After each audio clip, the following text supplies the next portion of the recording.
Good evening everyone. Welcome to the News Today edition of 20th December. My name is Anuj and I will be taking today's session. In today's session, we will be covering 4 main news and 7 quick update, 1 place in news. In main news, we will be covering about the corporate social responsibility, as Supreme Court has said that corporate social responsibility must include environmental responsibilities. In second main news, we will be learning about Securities Market Code 2025, which has been tabled in Lok Sabha. In third main news, we will be learning about the Reserve Bank of India's approval risk-based deposit insurance. In the fourth main news, we will be learning about traditional medicines, as second WHO Global Summit on Traditional Medicine in New Delhi has concluded. Then we will be learning about 7 quick update, and in between we will be learning about today's place in news, that is Syria. So that is a brief about today's session. So let us begin with the first news. So first news for today is that Supreme Court has observed that corporate social responsibility must include environmental responsibility. Okay. In this news, we will be learning about the observation which has been made by the Supreme Court and also about the corporate social responsibility, its legal provisions and how it is applied in India. So this is the basic about this news, and it is related to paper 3, which talks about sustainable development. So let us begin the discussion of this news. First of all, the development which we have already discussed, but let us discuss it in more detail. What is the development? Supreme Court has ruled that CSR inherently include environmental protection in the MK Ranjit Singh case and others versus Union of India case. So basically, Supreme Court is talking about stakeholders versus shareholder responsibilities.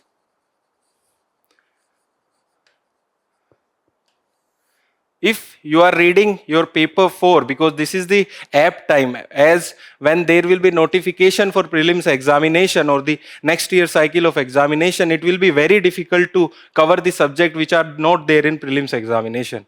So in paper 4, we talk about the corporate ethics. And in this, there is an important concept which is stakeholders versus shareholders. And what it is mean? So basically, it means that in stakeholders, basically companies is responsible for all the stakeholders, for the employees, for the customers, for the environment as well. But in the shareholders, basically it is only responsible for the shareholders. So stakeholder is a more broad concept than shareholders. Okay, we will be also covering one PYQ which is there from paper 4. Let us discuss the observation made by the Supreme Court in this case. So basically, they have said that corporation act as a constitutional actors. They are not different. They can be treated as person or organ when they have to perform fundamental duties. And of which fundamental duty Supreme Court is talking about? It is talking about Article 51AG, which is there to protect the environment and the wildlife. So basically, Supreme Court is saying that corporation act as a legal person or key organs of society, and they have to perform their fundamental duties, which include Article 51AG. There are other provisions related to environment as well. If you might have read in your polity, one is 48A. Then under Article 21, there is also a provision to protect the environment. So this is the first observation made by the Supreme Court. Now let us discuss the second observation. Supreme Court has said that CSR is an obligation and not a charity. In the next slide, we will be learning about CSR, but for here, Supreme Court has observed that CSR is an obligation which is mandated statutorily. So, corporates should not think that if we are doing CSR, we are doing charity. That is the second observation made by the Supreme Court. In the third observation, Supreme Court has said about the polluter pays principle for species recovery. So, polluter pays principle, it has emerged from MC Mehta case. And what is the meaning of polluter pays principle? Basically, if I am polluting the environment, it is my responsibility that I should be charged more so that I can compensate for the pollution I am doing in the environment. That is the basic meaning of polluter pays principle. And they have said, basically this case is related to the great Indian bustards. So there was some power project which was going in and around the habitat of great Indian bustards. So Supreme Court has said that it is the responsibilities of corporate for polluter pays principle for species recovery. And here they are talking about the great Indian bustard. And Supreme Court has said they should take step for in situ as well as ex situ species recovery. And what is the meaning of in situ? Basically, in situ, it means that species should be protected at their habitat or conserved. And in ex situ, they can be protected and conserved outside of their habitat. That is the basic meaning. Okay, and these are the observations which are made by the court. Now let us understand about the CSR. Corporate social responsibility. It is very important for your examination. What it means? Basically, it is a mandatory requirement for certain companies under the Section 135 of Companies Act of 2013. Okay, whenever you are writing about corporate governance or corporate ethics, you can write about the corporate social responsibilities. And what are the companies which come under this? What is the criteria for CSR eligibility? If there is a company and which fulfill any one of the three criteria, then it is under the Section 135 of Companies Act of 2013. And what are the criteria? First criteria, that net worth of the company to be rupees 500 crores or more. That is the first criteria. Second, the company's turnover is rupees 1000 crore or more. And the third, net profit of the company to be rupees 500 crores or more.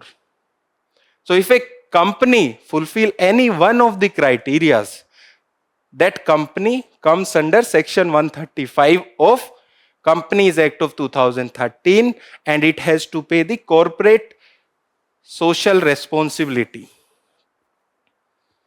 And how much fund it should allocate?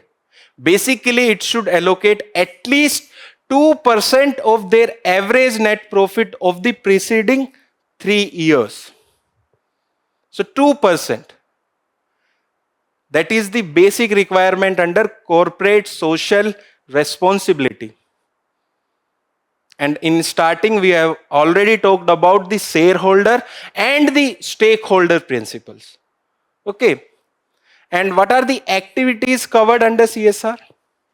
Basically, eradicating hunger, poverty, and malnutrition, promoting gender equality, ensuring environmental sustainability, and other activities which are for the beneficial of the society. These are the activities which are covered under CSR. So this is about corporate social responsibility. Now let us look at the PYQs related to this news. First PYQ is from 2022 mains examination and the question is, the most significant achievement of modern law in India is the constitutionalization of environmental problem by the Supreme Court. We have discussed about the polluter pays principle.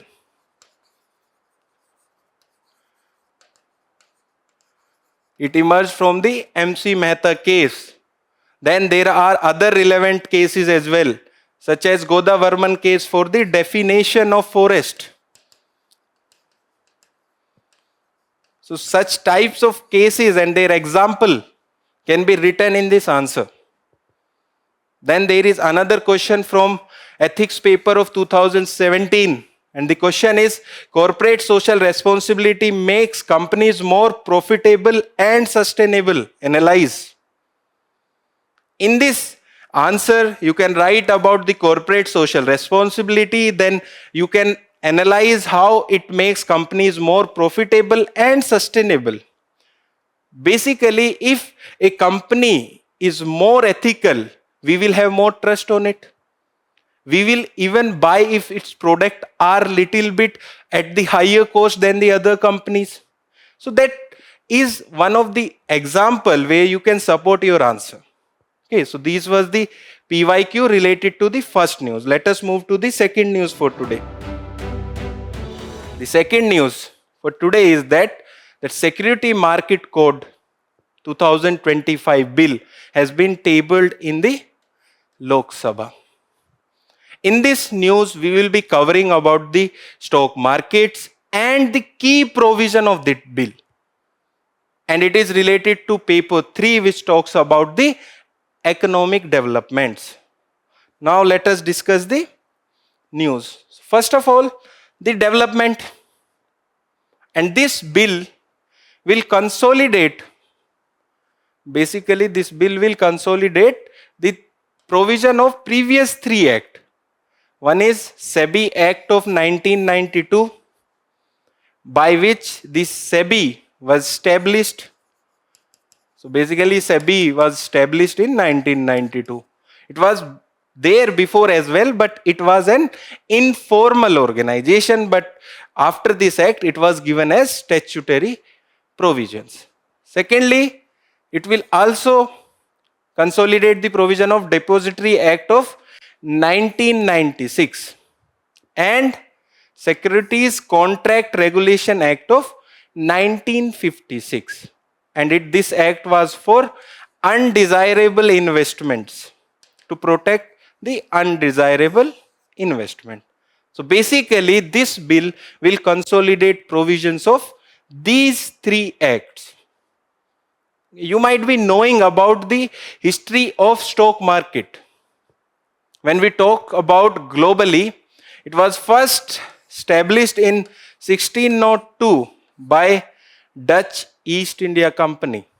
Sorry, not Dutch East India Company, but the Dutch company. Okay. And basically they asked for the investment where they will provide the profit sharing when they will return after the investment and the return on the other countries. In India, it was started in 1875. And what was the first stock market? That was Bombay Stock Market.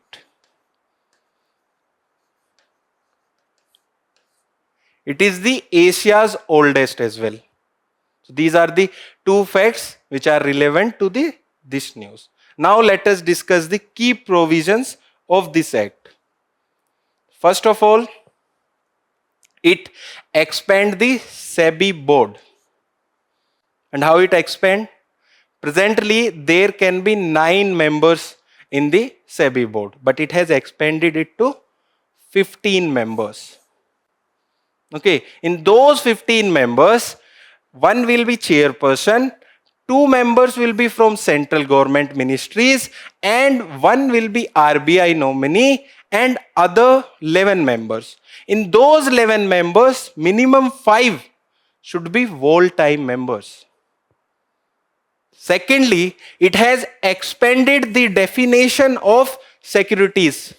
What are securities? Basically, securities are the financial transactions on the stock market, such as bonds, share, equities. Okay, so by this bill, there will be expansion of definition of securities, and what it will include now?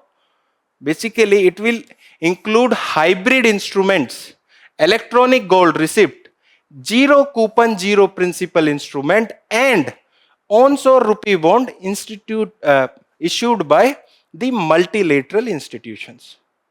That's how it has expanded the definition of securities. Thirdly, it has also talked about conflict of interest and accountability. What is conflict of interest? So basically, conflict of interest is when a public official, public duty, or public functions can be influenced by his or her private benefits, then there will be conflict of interest. So by this, they have tried to resolve the issue of conflict of interest, and there should be more accountability in here. So they have said that there can be removal of SEBI board member if they acquire any financial or other interest that can likely to prejudice the discharge of their official function. So basically, SEBI members will have information about the information of the companies which are trading on the stock market. If they invest or they benefit someone from their family or relatives, they can be removed so that there should not be any conflict of interest. Then members will also required to disclose any direct or indirect investment, including those of family members. Basically here this point means that if there is a conflict of interest, how it can be removed? First of all, there should be proper disclosure of conflict of interest. Then there are other methods as well. There can be removal of the public official to dissolve the conflict of interest. So here it is talking about disclosing of any direct or indirect information or interest. Then it talk about limitation period for SEBI investigation. Basically, now SEBI cannot order inspection or investigation after 8 years. But it can be permitted in some cases, but basic limit is of 8 years. Then bill also talks about the safeguarding investor interest. Basically, SEBI has two functions.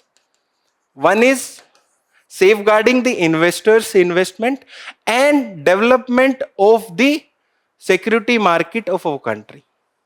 So here it is talking about the safeguarding investors' interest and how SEBI can safeguard the investors' interest. So basically, it will be mandated to specify investor charters. You might have read about the citizen charter. So similarly, they have to put out the investor charters. Then they will also provide one investor grievance redressal mechanism so that if any investor have any issues, they can go to this mechanism. And lastly, it has decriminalizes minors and the procedure default.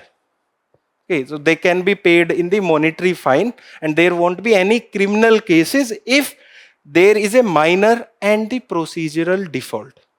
So these are the key provisions of the bill. Okay, now let us discuss the PYQ which is related to this news. First, it is there for Prelims 2025, and what is the question? Question is, consider the following statement.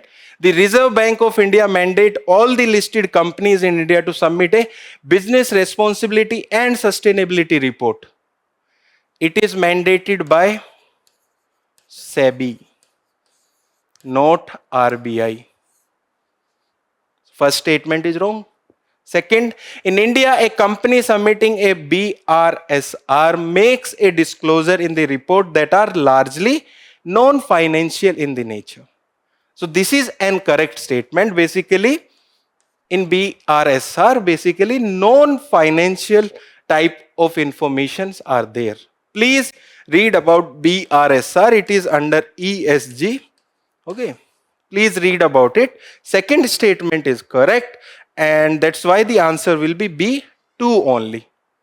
Then there is one more PYQ from mains examination. It is from 2013. And the question is, the product diversification of financial institution and insurance companies resulting in overlapping of product and services strengthen the case for the merger of the two regulatory agencies, namely SEBI and ERDA.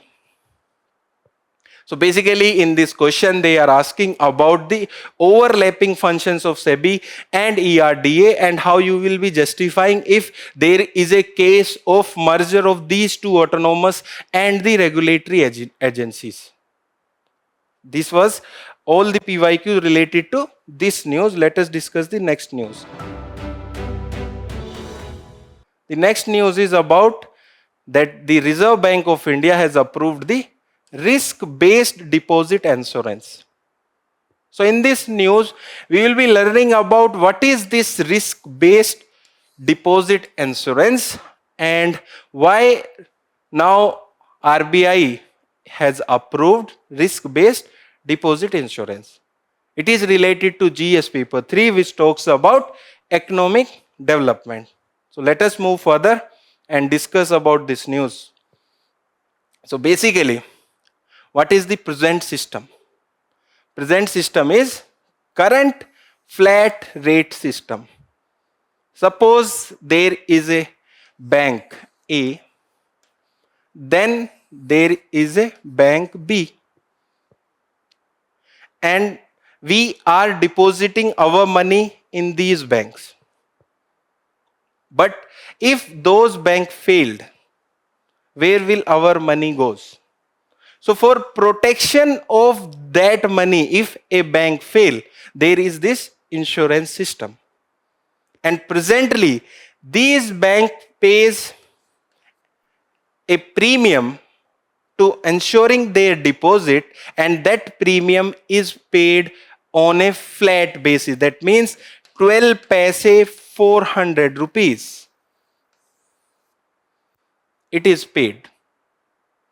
Okay. We are not paying that, but banks will be paying, both A and B.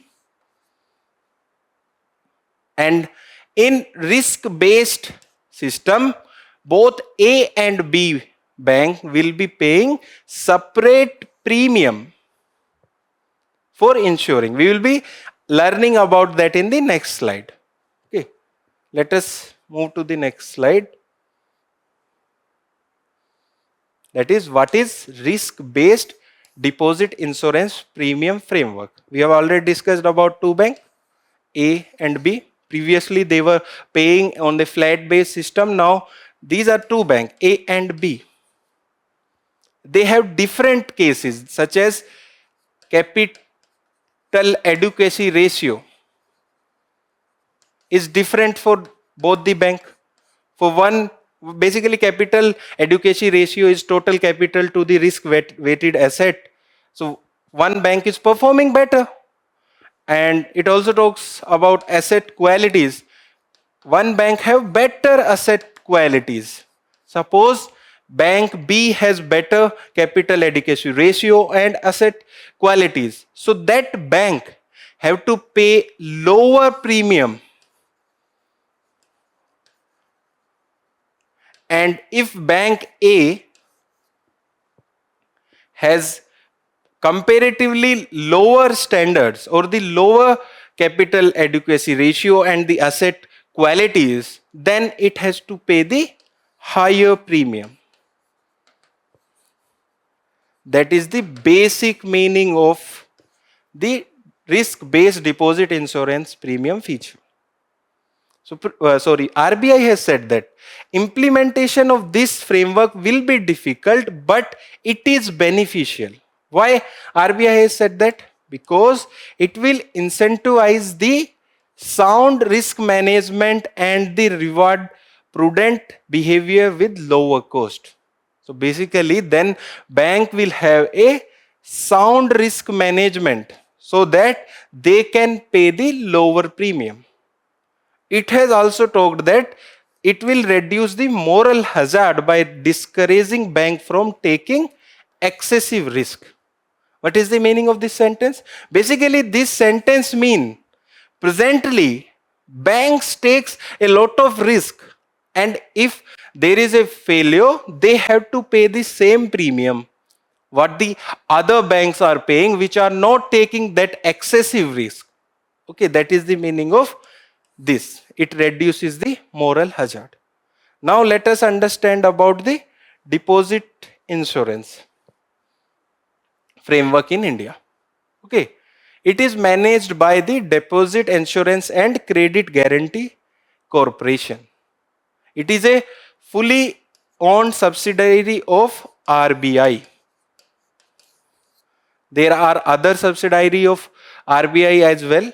Okay, there was Bharatiya Reserve Bank Private Mudran Limited. There was National Housing Bank as well till 2019. But later its hold was released by RBI and transferred to the government.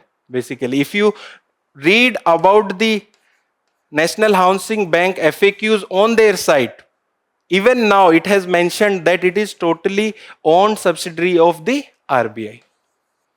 But that is a wrong information. National Housing Bank is not now the total subsidiary owned by the RBI.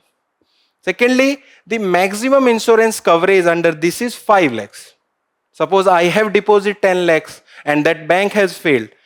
I will only get 5 lakhs. This is the maximum limit. And if I have deposit 5 lakhs, I will then also get the 5 lakh rupees. Then insurance cover all deposits such as saving, fixed, current, as well as the recurring, except the government's deposit. And it can be foreign government, it can be central government, or it can be state government. These are the coverage under this framework. Then inclusion under this, what type of banks are included in this? So basically, all the commercial banks, including the foreign banks which are operating in India, then regionals and the local bank as well, all state, central and the primary cooperative as well are included, but only exclusion is the primary cooperative societies. So this was about the deposit insurance framework in India. Now let us discuss PYQ related to this news. So PYQ is from mains examination, it is from prelims examination of 2018, and the question is, consider the following statement. 1. Capital adequacy ratio is the amount that banks have to maintain in the form of their own fund to offset any loss that banks occur if the account holders fail to repay dues. When we were discussing about health of bank, we were talking about capital adequacy ratio. Second statement is, it is decided by each individual bank. That is a wrong statement. It is not decided by each individual bank. It is decided by RBI. First statement is correct. So the answer is A1 only. So with this, we have completed this news. Let us discuss the last main news for today. And the last main news is that second WHO Global Summit on Traditional Medicine in New Delhi has concluded. In this news, we will be learning about the outcome in this summit. We will be learning about traditional medicines, their significance, as well as related initiative of Government of India. It is related to GS paper 2, which talks about issues relating to poverty and hunger. So before discussing this news, let us discuss about the patenting of turmeric by USA in 1995. Basically, in USA in 1995, turmeric was patented for its health benefit. Then for that, India has objected and talked about biopiracy, and we have successfully cancelled out this patent because we are using turmeric from age old for its health properties. That is the basic meaning of traditional medicine. And how these are defined? Basically, these are defined as codified and non-codified healthcare system rooted in historical and cultural tradition that predates the biomedicines. That is the simple definition of traditional medicine. Also know about the definition of traditional knowledge. What is the meaning of traditional knowledge? Basically, traditional knowledge means that knowledge which has been transferred from one generation to another. Okay, and traditional medicine means codified and non-codified healthcare system rooted in historical and cultural tradition that predate the biomedicines. Now talking about India's traditional medicine system. So you might be aware about Ayush, and what Ayush stand for. Ayurveda, first of all, then Unani and naturopathy, then Siddha and homeopathy. Y stand for yoga and naturopathy, then Unani, then Siddha and homeopathy. Okay. It has valued of 43.4 billion US dollars, and it have increased or expanded nearly eightfold in the last decade. So from 2014 to 2025, the traditional value or the traditional medicine value has increased eightfold. Now let us discuss the significance of traditional medicines. First of all, they act as a complementary system. Okay, it support and augment the allopathy. In some places, traditional medicine cannot be used, such as in the cases of emergency medicine. Secondly, it has increased the access to the remote areas. In your home as well, in home related, in the tribal region as well, in our homes as well, when we fall sick. Okay, when we fall sick or we have a headache, we often go for a ginger tea that lead to relief in the headache. That is one kind of traditional medicine, and it has increased the access for the remote areas. We are using it as our home. I am using at my home. Even the tribal people are using at their home, and the people who are living in a remote areas are also using these traditional medicines. Then it is affordable, as it is a low cost option for the poor population. Also, it balances the mind body well being. This Ayurveda, yoga, naturopathy, Unani, Siddha, and homeopathy basically are dependent on the balance of mind and body. Okay, so it balances mind and the body well being. Also, it supports the maternal and the child health. According to WHO, around 80% of world population for the primary health care uses the traditional medicine. Okay, if there is a question, you can support by this data, and you can quote it by that it is given by WHO, World Health Organization.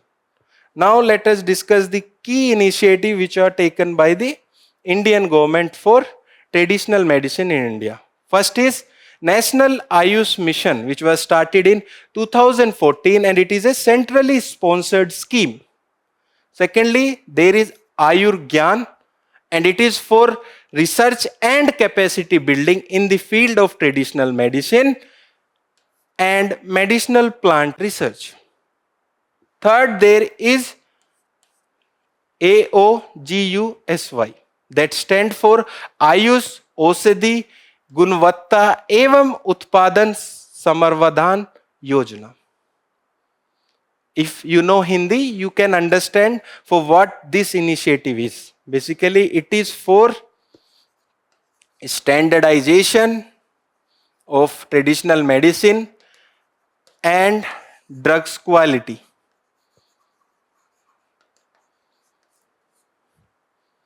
It is Ayush औषधि गुणवत्ता एवं उत्पादन संवर्धन योजना. Then there are another initiatives as well, such as medical value travel and digitalization, such as Ayush Grid, and there is traditional knowledge digital library as well, which act as a repository of the information of traditional knowledge. Now let us discuss the key outcome of the summit, which has concluded. First, launch of traditional medicine global library.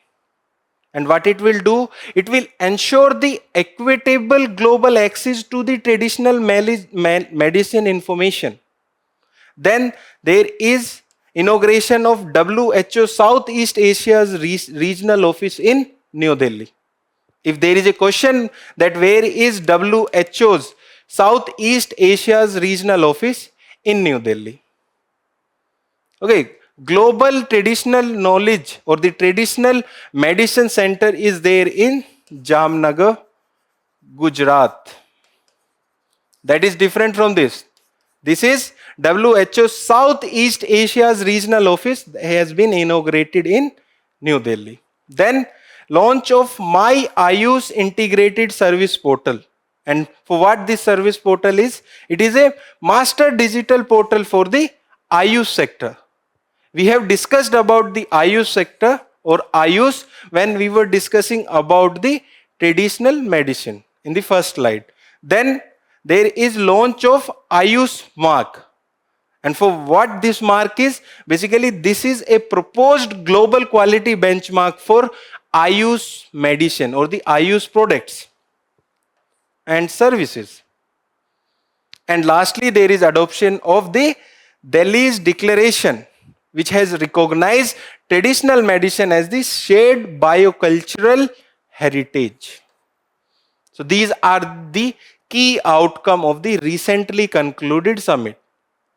What are those? Launch of Traditional Medicine Global Library, inauguration of WHO Southeast Asia's regional office, then launch of My Ayush integrated service portal, then launch of Ayush mark, and lastly adoption of Delhi's declaration. Now let us discuss one PYQ related to this news, and the PYQ is from 2019 mains examination, and the question is, how is the government of India protecting traditional knowledge of medicine from patenting by pharmaceutical companies? When we have started the discussion of this news, we have talked about the patenting of turmeric. Okay. So basically this question is asking how government of India is protecting traditional knowledge in the medicine from patenting by the pharmaceutical companies. In this you can write about the initiative which government has taken for protection of traditional medicine. We have discussed about those initiatives in our last slide. So with this we have completed the discussion of the main news for today. Now let us discuss the place in news for today. And the place in news for today is Syria. And why it is there in news? So it is there in news because US has launched a massive airstrike on dozens of Islamic State targets in Syria. In this news, we will be learning about the location and the features of Syria. Let us look into the map of Syria and discuss what are its bordering countries and water bodies. First of all, its share border with the Mediterranean Sea. Previously, UPSC used to ask a lot like what are the countries which share border with the Mediterranean Sea. So Syria share a border with the Mediterranean Sea. Then talking about countries, it share border with Turkey, it share border with Israel, it share border with Lebanon, it share border with Jordan, then it share border with the Iraq. These are the bordering countries of Syria, and it share it border with the Mediterranean Sea as well. And it fall in the Levant region. What is this Levant region? Basically, this complete area fall under the Levant region. And there was a question in the UPSC regarding the Golan Heights. What is the Golan Height? Israel have seized the Golan Height from Syria in 1967. It is somewhere here. Okay.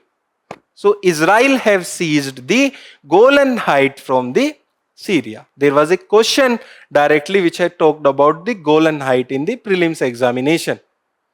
Then major physical regions. It has Syrian desert, Euphrates River Valley. It has anti-Lebanon mountain which marks Syria's border with the Lebanon. Lebanon is here. So basically this region is here. Then major river, one is Tigris, then another one is Orontes.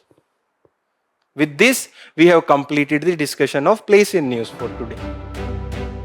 Now let us discuss the quick update which are there for today. So the first quick update for today is Bureau of Port Security. And what is the context? The context is that a dedicated body which will be known as Bureau of Port Security will be constituted for the security of vessels and the port facilities. As you might be aware that the maritime border are very prone to the security threat, so that this dedicated body will be constituted. Let us discuss about this Bureau of Port Security. Basically, it will be constituted as statutory body under the provision of section 13 of the Merchant Shipping Act of 2025. Okay, recently there was 5 Act which was brought in for improving our maritime security as well as our maritime economy.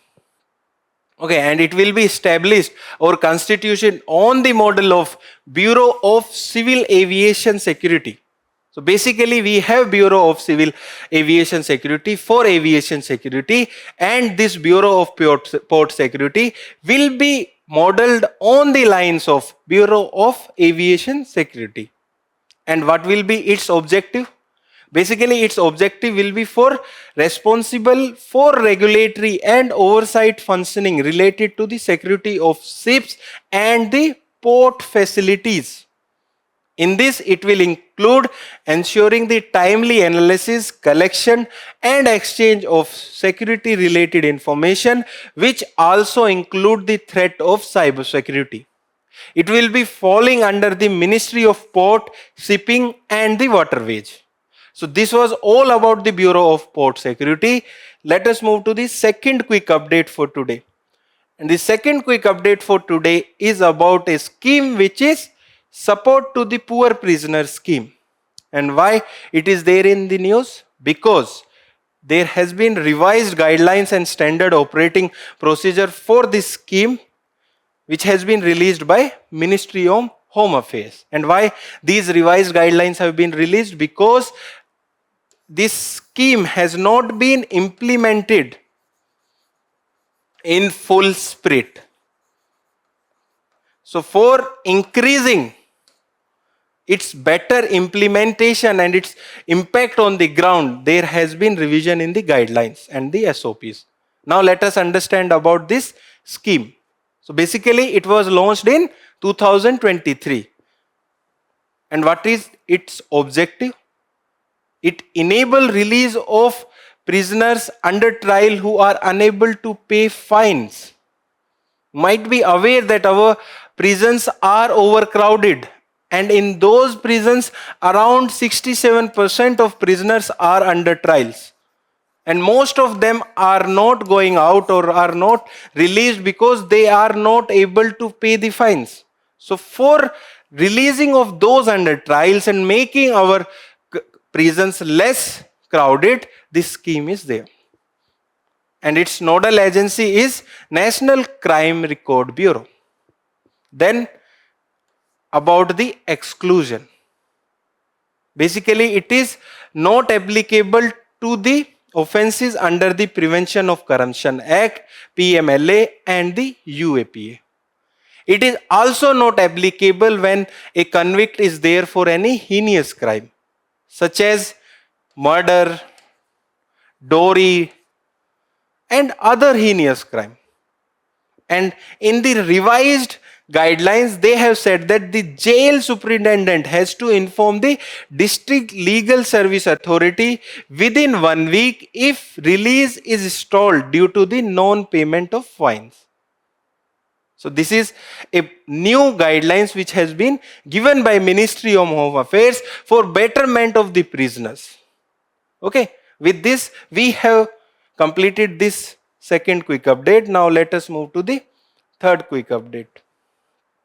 So the third quick update is about the Supreme Court's guideline to evaluate evidence of victim in the child trafficking. Okay, and in this the context is the same, that Supreme Court has laid down the guidelines to evaluate the evidence of victims in child trafficking cases.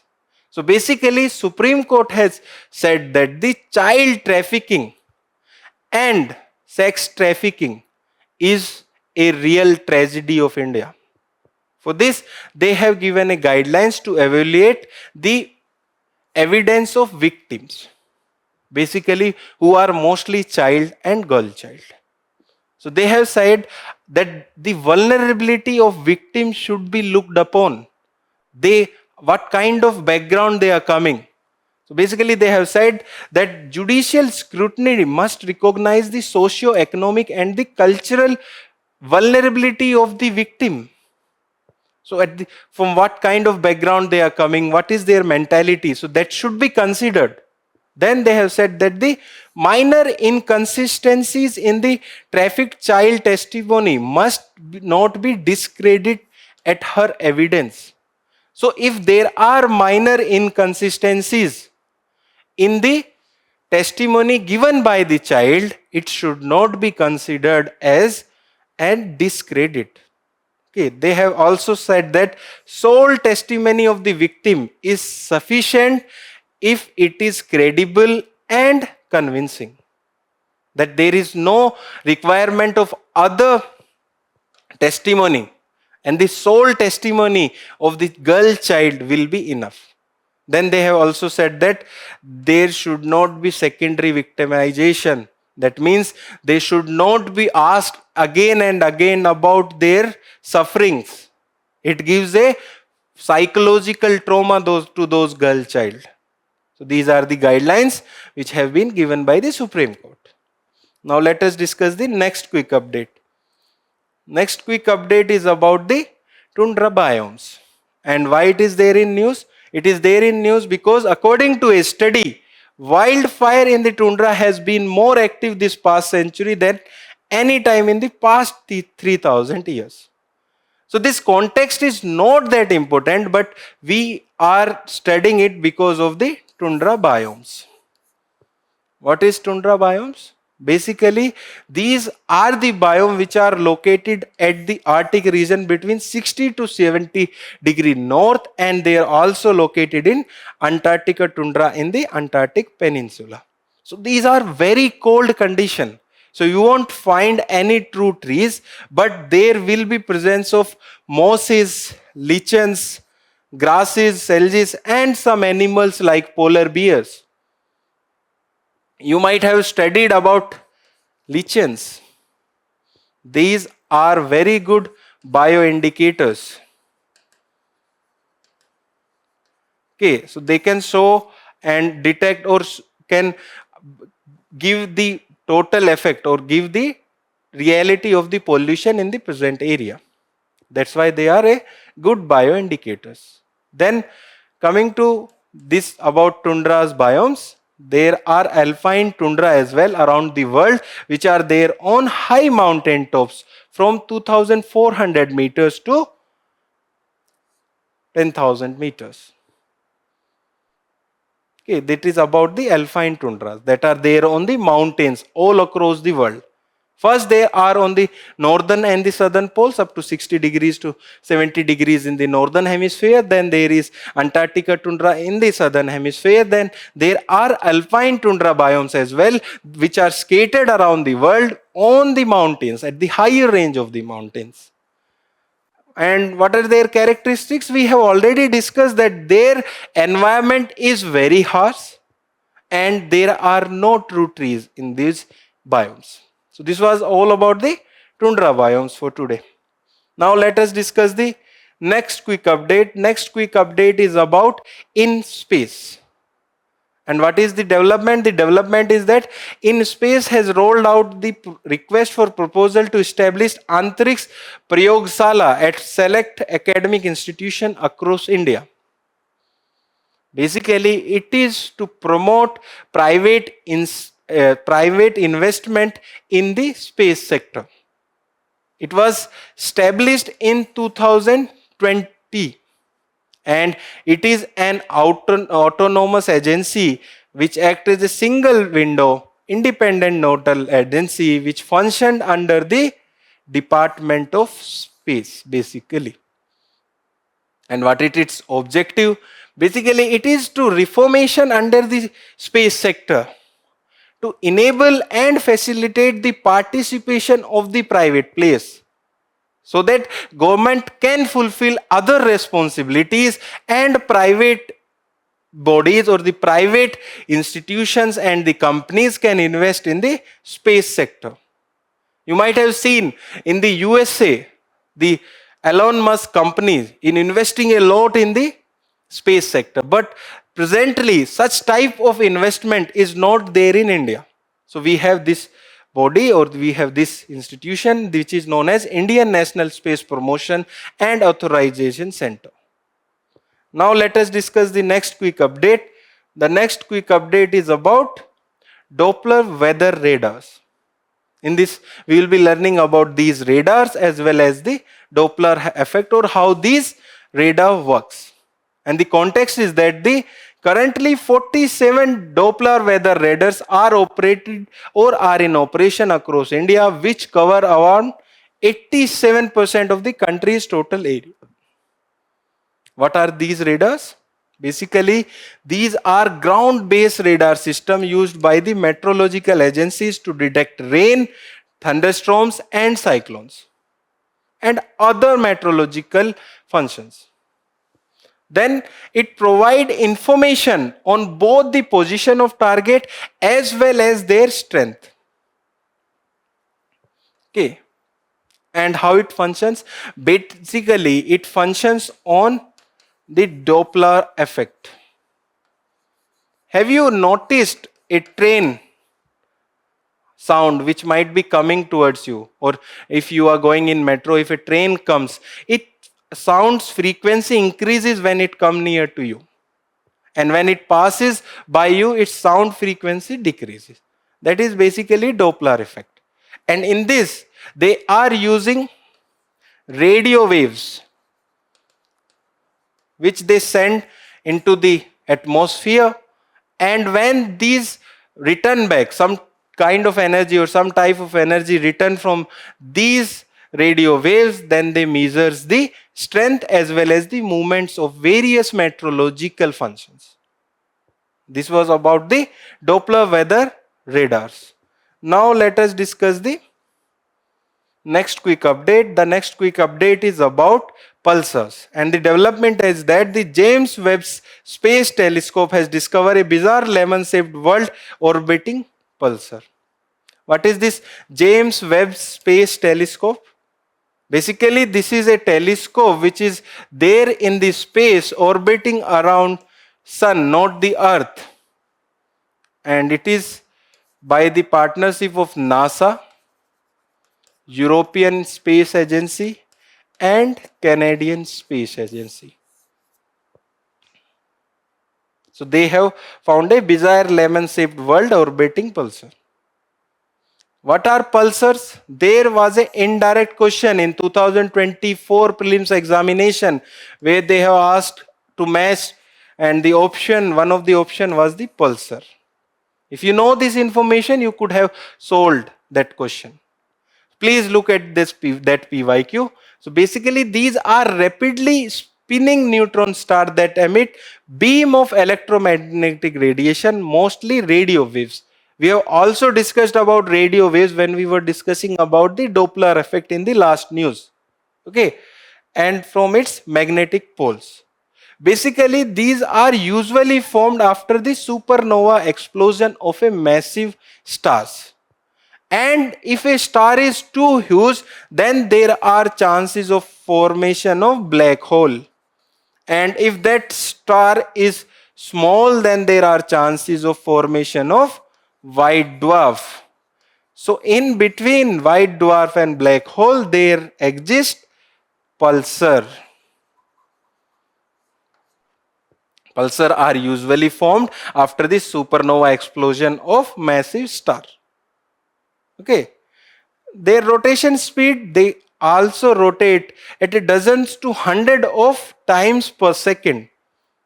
And if their rotation is stabilized, they act as a very precise natural timekeepers. So this was about the pulsars. There was a PYQ which we have discussed in the 2024. I think there was a PYQ where option was pulsar. With this, we have completed our news today discussion of today. To read further about current affairs, you can visit the digital current affairs of Vision IAS and please solve the questions which are visible on your screen. Thank you and all the best for your preparation.